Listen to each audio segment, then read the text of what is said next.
और जब शरीर को छूटने का समय आया तो प्रारब्ध भोग के अनुसार छूट जाएगा। क्यों जी। सुनील शर्मा जी। राधा वल्लभ श्री नमस्कार। गुरुदेव आपके चरणों में कोटि कोटि प्रणाम। महाराज जी, सच्चे साधक के जीवन में अनुकूलता प्रतिकूलता का कोई भी महत्व नहीं रखता। महाराज जी, आपकी कृपा से जब से समझ पकड़ी है तब से अनुकूलता में प्रभु की दया और प्रतिकूलता में प्रभु की कृपा मानते हैं। प्रतिकूलता में ये भाव रहता है कि प्यारे जू की कितनी कृपा है, पहाड़ जितने कष्ट को राई के दाने के जैसे बदल दिया उन्होंने, उनकी कृपा कर्म कट रहे हैं। महाराज जी, जब साधारणता ग्रस्त जीवन में प्रतिकूल परिस्थितियां आती हैं तब उसे ठीक करने की प्रार्थना न करके क्रिया में उतर जाते हैं। तब महाराज जी ये प्यारे की अवहेलना सी लगती है कि हम क्रिया में क्यों उतर गए। नहीं, उसका भी प्यारे का विधान मानना चाहिए। जब हम प्रभु की शरण में हैं तो हमको प्रेरणा कर रहे हैं कि इस प्रतिकूलता की निवृत्ति ऐसे होगी, यदि मुझ चेष्टा में लगते हैं तो उसको अहम में ना लावें। जब हमारा अहम शरणागत हो चुका है तो उस अहम में अगर प्रेरणा हो रही है और वो सत शास्त्र सम्मत है तो उसे भगवान की प्रेरणा मानते हैं कि भगवान ने प्रेरित किया, फिर ऐसे क्रिया हुई और वो दुख निवृत्ति हो गई तो भगवान की प्रेरणा से। मान लो प्रेरणा हो जाए कि हम अमुक पाठ कर लेते हैं, अमुक सेवा कर लेते हैं, तो भगवान ही प्रेरित कर रहे हैं। गृहस्थ धर्म में ऐसी आवश्यकताएं आ जाती हैं, पर वस्तुतः जब हम पूर्ण शरणागति की तरफ देखते हैं तो फिर जोई जोई प्यारो करे सोई मोहि भावे। जो हमारे प्यारे विधान किए हुए हैं वो हमारे लिए बहुत अच्छा है। दूसरे के द्वारा किया हुआ अच्छा विधान हमारे लिए अच्छा नहीं, लेकिन हमारे प्यारे के द्वारा किया हुआ प्रतिकूल विधान भी हमारे लिए बहुत अच्छा है। भगवान नरसिंह जी ने जो बात कही प्रहलाद जी से, बहुत जोर की कही कि यद्यप तुम्हारे हृदय में इच्छा नहीं है तो भी तुम हमारी इच्छा के लिए एक मनवंतर तक गृहस्थ धर्म को स्वीकार करो और अपने प्रारब्ध के शुभ अशुभ का भोग करके मुझे प्राप्त हो जाओ। ये बहुत जोर की बात रही कि उत्तम भक्त वही है जो आए हुए प्रारब्ध भोग को भोगता है। अब अगर उसकी निवृत्ति प्रभु कराते हैं, अब जैसे रोग रूप से प्रभु आए तो औषधि रूप से पूजा उनकी हुई, वो हम नहीं चाहते लेकिन हमें करना पड़ेगा। तो भगवत सेवा बन रही, गुरु आज्ञा का पालन हो रहा कि रोग रूप से भगवान आए, औषधि रूप से उसकी पूजा करो। इसमें हम कहीं नहीं है, तो क्योंकि अब शरीर तुम्हारा नहीं, मन तुम्हारा नहीं, प्राण तुम्हारे नहीं, सब कुछ प्रभु का है, तो जब तक जैसे सुरक्षित रखना चाहते हैं आपको प्रेरणा कर देंगे। तो उसमें अपना बचाव पक्ष ला करके मैं कहीं ना खड़ा होने पावे, उसमें प्रभु को ही माने हम, तो बात बन जाएगी। अब जैसे हमारे द्वारा कोई गलत काम हो जाता है तो हम उस पर पश्चाताप करते हैं कि क्या अभी हमारी शरणागति में ये हिस्सा बकाया रह गया क्या। यदि प्रभु का अधिकार होता तो काम का अधिकार कैसे हो गया, क्रोध का अधिकार कैसे हो गया, लोभ का अधिकार, उस पर हम चिंतन करते हैं क्या ये क्षेत्र अभी बकाया रह गया है प्रभु की शरणागति से। और बार बार प्रभु से प्रार्थना करते हैं कि प्रभु संपूर्ण हृदय आपके चरणों में अर्पित हो। अब आप देख लीजिए, आज शरणागति सत्संग सुन रहे थे ना प्रारंभ में, तो वो हृदय की बात करते हैं। कभी कभी हृदय के उद्गार प्रकट करते हैं कि जीव के सामने कुछ परिस्थितियां ऐसी आती हैं जिसमें वो अहंकार उसका चूर चूर हो जाए, वो भगवान की शरण में हो जाए। नहीं तो जीव अहंकार को पकड़े रहता है, मैं को पकड़े रहता है, कर्ता भाव बना रहता है। ये कर्ता भाव तभी जाएगा जब पूर्ण रूप से हम ऐसे हो जाएंगे श्री जी के शरणागत, तो फिर श्री जी सब संभाल लेते हैं, प्रभु सब संभाल लेते हैं। तनुआंग मनोभीर अमलई सोहम तय वास्तिता, शरीर से, मन से, वाणी से, निर्मल भाव से मैं आपकी शरण में हूं। अमल होती कामना, जो मल होती वो कामना, अमल होती निष्कामता। निष्कामता मैं कोई चाह रख के नहीं, आपसे प्रेम करने के लिए आपके शरण में हूं। पर ये बहुत ऊंची स्थिति है। हम अपनी चाह की पूर्ति के लिए भी श्री जी से ही मांग करें, किसी और से ना करें, क्योंकि अब हमारे श्री जी के सिवा कोई है नहीं और हमारे हृदय में आवश्यकता लग रही है, धैर्य है नहीं, इतना ज्ञान है नहीं कि वो सर्वांतर्यामी सब जानते हैं। तो फिर हम उन्हीं से कहें कि हमारा तन मन प्राण सब आपको समर्पित है। पर पता नहीं कौन सा क्षेत्र अभी समर्पित नहीं रह गया जिसमें मांग उठ रही है, तो वो भी आपसे ही आपको समर्पित है, वो मांग भी आपको समर्पित है। आप पूरा करें या ना पूरा करें, पर हमारी श्रद्धा, हमारा विश्वास आपसे कम नहीं होने वाला। ऐसे चला जाता है, क्योंकि गृहस्थ धर्म में बहुत सी आवश्यकताएं, बहुत सी कामनाएं। देखो, इतने बड़े ज्ञानी महात्मा श्री जनक जी हैं, जब अजगौ का खंडन बड़े बड़े वीर नहीं कर सके तो बहुत विलाप करने लगे कि अगर मैं ऐसा जानता कि कोई वीर ही पैदा नहीं हुआ अजगौ खंडन करने वाला, तो मैं अपनी जानकी को इस दांव पे ना लगाता कि जो अजगौ का खंडन करेगा वही जानकी का वर होगा। मेरी जानकी कुंवारी ना रहती। मैंने कैसा प्रण ले लिया जिससे आज मुझे पता चला कि कोई ऐसा वीर ही नहीं है। तब लक्ष्मण जी उठे और उन्होंने कहा, ये रघुवंशमणि भगवान श्री राम के विराजमान होने पर ये कैसी छोटी बात कह दी। तुम अजगौ को कहते हो, मेरे स्वामी का इशारा हो जाए तो ब्रह्मांड को कच्चे घड़े की तरह फोड़ दूं, और सैकड़ों योजन इस पुराने धनुष को कह रहे हो, ऐसे लेते चले जाऊं कमलनाल की तरह, ऐसे तोड़ दूं। ये तो आप कैसे कह दिए कि हाँ वीर नहीं है। वो तो रघुवंशमणि प्रभु बैठे हुए हैं, वो शांत है, अगर आज्ञा कर दे तो पूरे ब्रह्मांड को चकनाचूर कर दूं। और थर्रा गई पृथ्वी जिस समय लक्ष्मण जी अपने आए। तो जनक जी को भी गृहस्थ में बेटी के ब्याह का विषय आया तो चिंतित हुए कि नहीं हुए?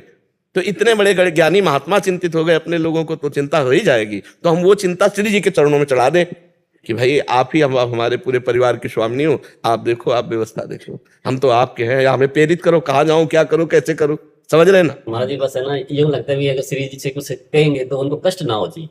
देखो श्री जी की अनंत सामर्थ्य है, किसी गरीब आदमी से कहने में तो चिंता होगी, नहीं होगी? अनंत सामर्थ्य वाले प्रीतम उनके अधीन है।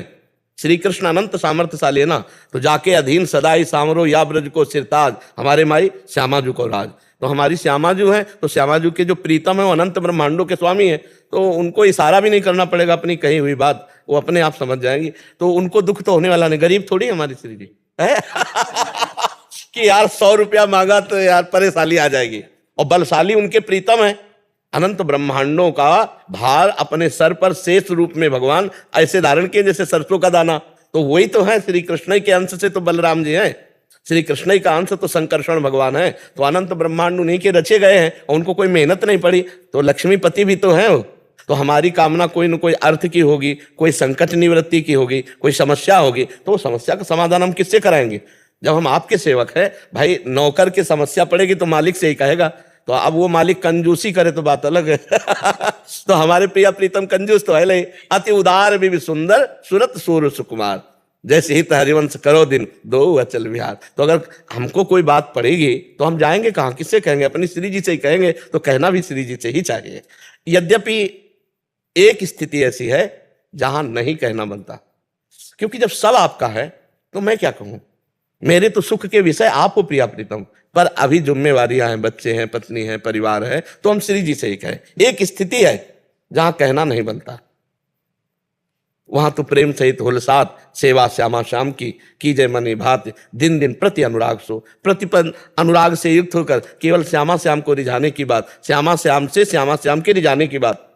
कि श्री जी हमें ऐसा मन दे दो जिससे हमें ये पता चले कि आपको कब कौन सा कैसे सुख पहुंचा सके। श्री जी हम पर ऐसी कृपा करो, हम ऐसे योग्य हो जाए कि आठों पैर आपकी सेवा में मगन रहे। ऐसी मांग आगे चलकर आएगी। अभी जो मांगे हैं वो शरीर है, पत्नी है, पुत्र है, परिवार है, तो हम कुछ बकाया ना रखें, सब कुछ उन्हीं में जोड़ते चले जाएं, इसी से भगवत प्राप्ति हो जाएगी। आप चिंता ना करो, बहुत उदार और बहुत बड़ी श्री जी है, बहुत बड़ी है, उन्हीं के अंश से सब शक्तियां हैं, उन्हीं के अंश। महाराज जी बस एक कृपा और कर दो, हम पास जल्दी से जल्दी हो गए। ये भी श्री जी के ऊपर छोड़ो। जहां राखो ता रहो मान सुख राशि है, आकांक्षा करनी है, पर ये भी छोड़ देते हैं कि आप जहां रखोगे अब तो मैं आपकी हूं। हम कोशिश करेंगे, मांगेंगे आपके चरणों का सानिध्य, लेकिन आप जहां रख रहे हो, भगवत रसिक जी का है, जहां राखो ता रहो मान सुख राशि है। जब तक जहां रखोगी मैं राजी रहूंगा, पर मैं हूं आपके। हरिवंश महाप्रभु भी कहते हैं, यत्र यत्र मम जन्म कर्म भीर नारके परमे पदे थवा राधिका रति निकुंज मंडली तत्र तत्र हृदय में विराजता। पाप कर्म है, खुला पाप कर्म हो रहा है। ये जो बॉयफ्रेंड ब्रेकअप, फ्रेंड ब्रेकअप, ये क्या है? ये धर्म विरुद्ध आचरण है। तो आप बच्चा भगवान से प्रार्थना करो, शिव पार्वती से, कि वो आपके अनुकूल वर दें, आराधना करो। सीता जी ने भी देवी जी की आराधना की थी, तो आशीर्वाद दिया था, मनुजा हिराचे मिले सोबर सहज सुंदर सावरो करुणा निधान सुजानशील सलेह जानत रावरो। अंबा जी आशीर्वाद दे, मनुजा हिराचे मिली सोबर सहज सुंदर सावरो। करुणा निधान भगवान ही तो थे, तो भगवान उनको पति रूप में प्राप्त हुए। तो आप भी आराधना करो, आराधना से सब काम सफल होते हैं जी। सुनीता जी सूरत से, गुरुदेव आपके चरणों में प्रणाम। महाराज जी परमार्थ के लिए हमारा क्या पुरुषार्थ हो जो पुराने प्रारब्ध के बंधन कट जाएं, और भक्ति मार्ग पर हमारी दिनचर्या के क्या नियम होने चाहिए इसमें? पहली बात तो समस्त पुरुषार्थों का परम पुरुषार्थ भगवान का नाम है। हम जितना नाम जप करेंगे उतना ही वो हमारे प्रारब्ध को भोगने की सामर्थ्य देगा और पीछे के संचित कर्मों को भस्म करेगा और क्रियमाण पवित्र हो ऐसा हमको ज्ञान देगा नाम जप करने से। जितना हम नाम जप करेंगे, और सबसे ज़्यादा कमी यही है कि नाम जप नहीं होता, और सब प्रपंच हो सकता है और सब हो सकता है, लेकिन घंटा 2 घंटा एक तार नाम जप देखो, आप करके देखो। सबसे कठिन काम है, मानो हम आपको बोल रहे हैं राधा, अब आप 2 घंटे 24 घंटे में दीजिए कि जिसमें राधा नाम का विस्मरण न हो। एक तार राधा नाम चलाओ, राधा राधा राधा राधा राधा राधा, 2 घंटे। दिमाग तुम्हारा देखो ना कैसा तुम्हारा दिमाग हो जाए। बिना संयम के आप ऐसा नहीं कर सकते। आपका ब्रह्मचर्य ठीक होना चाहिए, आपका आहार ठीक होना चाहिए, आपके व्यवहार ठीक होने चाहिए, तभी आपके नाम में रुचि होगी। यदि शरीर पवित्र नहीं, विचार पवित्र नहीं, तो फिर भजन कैसे हो जाएगा? भजन परम पवित्र है।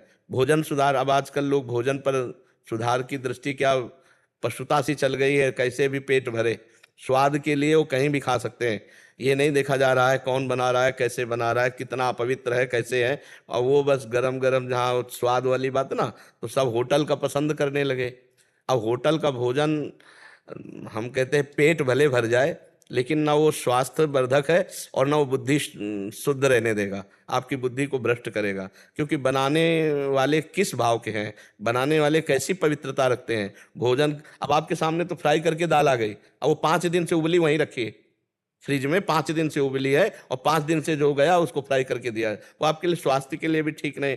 तो भक्ति करने के लिए, परमार्थ के लिए आहार शुद्धि, भोजन शुद्ध होना चाहिए, आपका देखना ठीक होना चाहिए।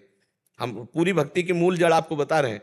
अगर आपका देखना सही नहीं है, मान लो आप टीवी देखते हैं, टीवी में गंदी बातें, मोबाइल में देखते हैं, लैपटॉप में गंदी बातें देखते हैं, तो आप भूल जाओ कि आप भक्ति करोगे, भक्ति नहीं होगी, भजन नहीं होगा, चिंतन वही चलेगा जो हम देखते हैं। आप गंदी बातें सुनते हैं, आप गंदी बातें बोलते हैं, तो आपका विचार भी गंदा ही रहेगा। देखना, सुनना, बोलना, भक्ति में 3 का बहुत बड़ा प्रभाव है। कथन, श्रवण, सुमिरन, सेवन, चित लावहीं, अर्चन, बंदन, अरुदासन, तन सख्य और आत्मा समर्पण, यह 9 लक्षण भक्ति बढ़ाई, तब 3 प्रेम लक्षण पाई। फिर प्रेम का जागरण होता है, पहले हमारा श्रवण ठीक हो। इसीलिए महाप्रभु हरिवंश चंद्र जो 3 बातों को कह रहे हैं, रसना कटो जो अन रटो, निरख अन फुटो नयन, श्रवण फुटो जो अन सुनो श्री राधा जस बहन। हमारी जबान कट जाए जो प्रियालाल के सिवा कुछ बोले, नेत्र फूट जाए जो प्रियालाल के सिवा कुछ देखे, कान हमारे फूट जाए जो प्रियालाल के सिवा कुछ सुने। अब मोबाइल में बहुत सब प्रपंच भरा हुआ संसार का, जो लोग मोबाइल का प्रयोग दुरुपयोग कर रहे हैं, गंदी बातें देख रहे हैं, गंदी बातें सुन रहे हैं, वही गंदी बातें विचार में आएंगी, वही चेष्टा होगी, भक्ति क्या बनेगी? नाटक हो जाएगा, भक्ति का नाटक हो जाएगा। इसलिए देखना, सुनना, बोलना, इस पर संयम लाओ। खाना और पीना, इस पर संयम लाओ। उठना बैठना, किसके साथ बैठ रहे हो, क्या व्यवहार है। अगर कुसंग है तो सत्संग का सेवन करो, कुसंग का त्याग करो, तब आपके अंदर भाव पवित्र होंगे। नाम जब करोगे तो परमार्थ की पुष्टता आएगी। और भगवान की भक्ति खूब लीला कथा सुनने से, भगवान की लीला कथा का गायन करने से, भगवान की सेवा करने से, अर्चना, वंदना, साष्टांग दंडवत और उनका नाम कीर्तन करने से, इससे भक्ति पुष्ट हो जाती है। अगर हमारा ये आचरण शुद्ध ना हुआ तो नौटंकी हो सकती है भक्ति की, नाटक हो सकती है भक्ति की, दम्भ पाखंड हो सकता है, लेकिन वो भक्ति नहीं होगी जिससे हमारे अंदर आनंद आवे। और जब तक आनंद नहीं आएगा तब तक पाप कर्म रुक नहीं सकता, ये ध्यान रखना। बिना हृदय के आनंद के हमारे बाहरी जो पाप कर्म है वो नहीं रुक पाएंगे। वो मतलब केवल बातें बनाना होगा, शुद्ध भक्ति नहीं होगी। इसलिए आहार शुद्ध करो, खान पान, व्यवहार शुद्ध करो, ऐसे लोगों का संग त्याग करो। और मोबाइल सबके पास रहता है, इसलिए इसका नाम लिया है, इसका दुरुपयोग मत करो। इससे सत्संग सुनो, इससे अच्छी बात करो। अनावश्यक चीज़ें देखना, मतलब अब तो हमको तो ज्ञान नहीं था। एक दिन एक भक्त ने यहाँ शिकायत की कि पैसे वाला उसमें गेम है, क्या पैसे वाला, जुआ, जिसे गांव में जुआ कहते हैं, पैसे वाला उसमें गेम है। और उसमें लाखों रुपया हार कर लोग डिप्रेशन में जा करके कहीं ना कहीं वो अपने शरीर को नष्ट करने की प्रक्रिया पे आ रहे हैं। तो क्यों गलत प्रयोग करते हो? मोबाइल से अच्छा प्रयोग होता है। देखो, मोबाइल ना होता तो आप यहाँ ना आते, मोबाइल से सत्संग सुन करके आप यहाँ आए हैं, तो उससे सही मार्ग चयन करो, उससे सही बातें सुनो। देखो, मोबाइल है, कोई खतरा है, आप तुरंत दूसरों को सहयोग कर सकते हैं, अपने को बचा सकते हैं, फोन कर सकते हैं, सूचना दे सकते हैं, बहुत से उससे लाभ भी हैं। तो लाभ प्रकरण को लीजिए, जो हानि करने वाला प्रकरण है उसको मत छेड़िए, उसमें सब कुछ है, तो उसको गंदी बातें मत देखिए। तो जिनके पास मोबाइल है वो सावधान रहे, दुरुपयोग उसका ना करें, सदुपयोग करें और अपना संग देखें। अगर गलत संग है तो हमारा भजन में बहुत बाधा पड़ेगी। जाके संग कुमति मति उपजय करत भजन में भंग, तजोरे मन हरि विमुखन को संग। तो विमुख जनों का संग त्याग करो, भोजन सही करो और नाम जप करो। देखो, भक्ति रंग लाने लगेगी। अब नींव सही ना हो तो बिल्डिंग कितनी भी बड़ी हो गिरी जाएगी। ब्रह्मचर्य, नाम जप, ये 2 परमार्थ की नींव समझ लो। गृहस्थी में हो तो भी संतान उत्पत्ति के लिए शास्त्र आदेश करता है, बकाया शेष समय ब्रह्मचर्य रहो, तो आपकी स्मृति, आपका बल, आपकी चेतना जागृत रहेगी। बड़े से बड़ा दुख सहने की सामर्थ्य आती है ब्रह्मचर्य में। अगर ब्रह्मचर्य है तो बड़े से बड़े दुख में भी आप अपनी दिनचर्या नहीं रोकेंगे, आपके अंदर पावर रहेगा। खान पान वाला पावर अलग है, वो तो चर्बी बढ़ाएगा। ब्रह्मचर्य अध्यात्म पावर पुष्ट, ब्रह्मचर्य संकल्प पावर पुष्ट, ब्रह्मचर्य सर्दी गर्मी बरसात पीड़ा इनको सहने की सामर्थ्य उसमें आती है। इसलिए हमारी प्रार्थना है कि अगर वास्तविक जीवन सही आनंद में जीना है तो गृहस्थ हो तो उचित ब्रह्मचर्य रहो। हम नहीं कह रहे कि अनैष्ठिक ब्रह्मचर्य, उचित ब्रह्मचर्य, समय पर अपने गृहस्थ धर्म में उतर गए, नहीं तो ब्रह्मचर्य से खान पान पवित्र है, व्यवहार पवित्र है, भगवान की लीला कथा गा रहे हो, नाम चर्चा, भगवान की महिमा सुन रहे हो, नाम जप रहे हो, अब इसी से काम हो जाएगा। अंदर से नाम जप करो और बाहर से जो सेवा कर रहे हो भगवान को अर्पित कर दो। पवित्र आचरण, पवित्र भोजन भगवान को अर्पित किया हुआ, इसी से भगवत प्राप्ति हो जाएगी। नाम पर लगो, नाम देखो अंदर जप करके।